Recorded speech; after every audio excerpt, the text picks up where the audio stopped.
I said, let him cook!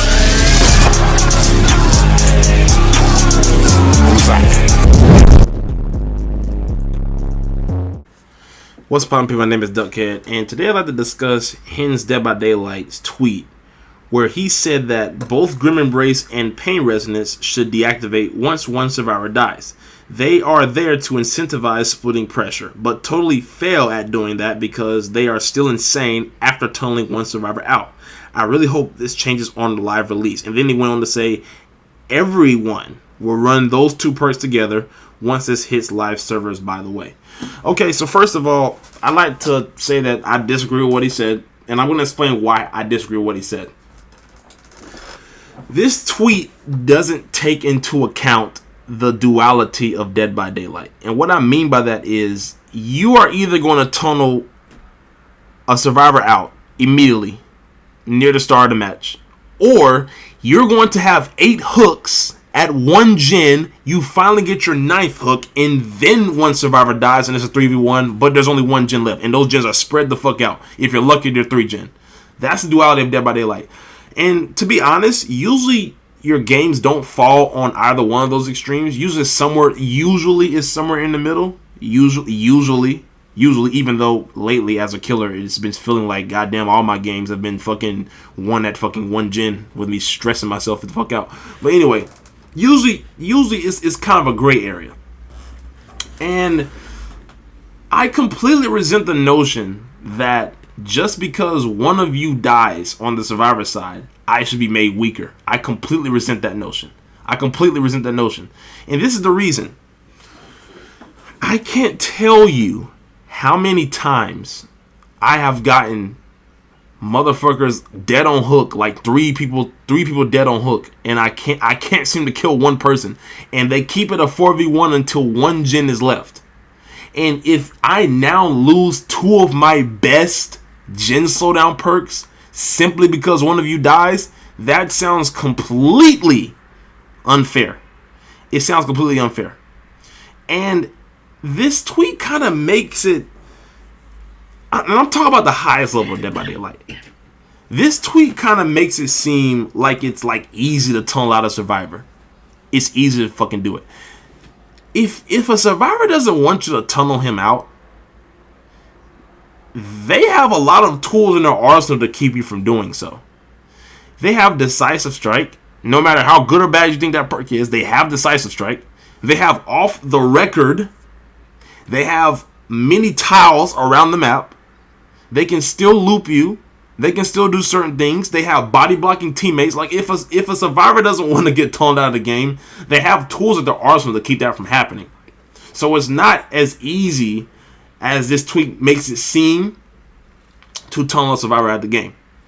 Also,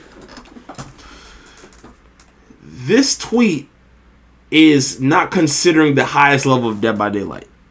And to be fair, Dead by Daylight is somewhat balanced at a high level. And let me give you some examples of this. Do you remember Old Dead Hard?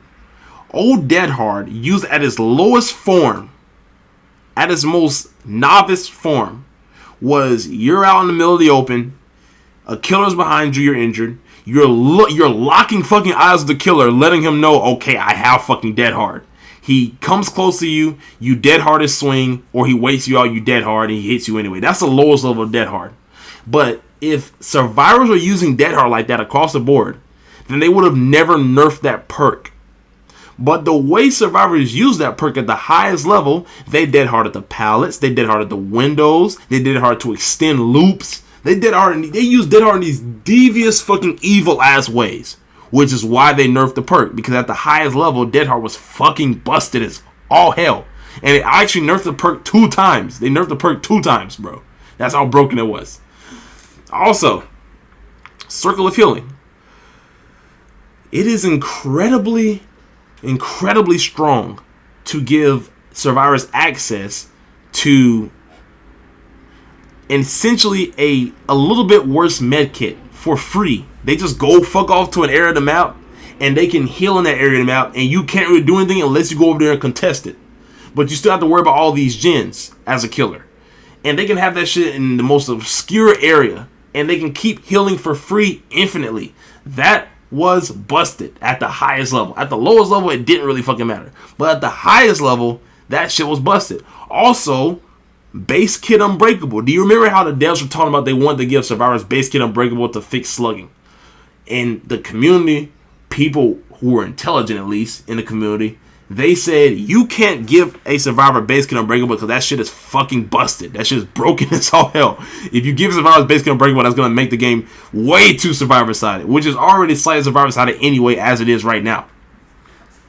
If you take away a killer's strongest gen regression because one survivor dies, that isn't fair at all, because it doesn't really take into account the high level of Dead by Daylight. And I guess you can make the argument the other way that it does, because the high level killers are too strong. But to be honest, if you really want to take the power out of the perks and put them into the killer's pressure, then you're going to have to buff every single killer in this game to be on the level of like fucking artists at the very least. To be like on the level of an A tier killer, you're going to have to buff every single killer in this game to be on an A tier level. Every single one. And you're going to have to nerf a lot of these maps. That's what you're going to have to do. Turn it down. That's what you're going to have to do. So, I disagree with this notion that I should become weaker just because you start dying as a survivor. I disagree with that completely. Also, with pain resonance, you already lose it in the middle of the game. You lose it when you hook every survivor once. Like, it, in its essence, it kind of is an anti-tunneling perk. In its essence, it's a perk that doesn't incentivize tunneling. So, yeah, I disagree with that. But let me know what you think in the comment section down below. What do you think about what he said? Do you think that killers should lose pain resonance and Grim Embrace, or do you think they should keep them? What do you think in the comment section down below? Now, Grim Embrace, is it too strong? I don't know. We'll have to see. I haven't gotten a chance to use it. I don't know if it's too strong. But yeah, we'll have to see. Anyway, what do you think in the comments down below? Let me know. I'm out this bitch. Y'all need to have a good day. See ya. Bye. Going.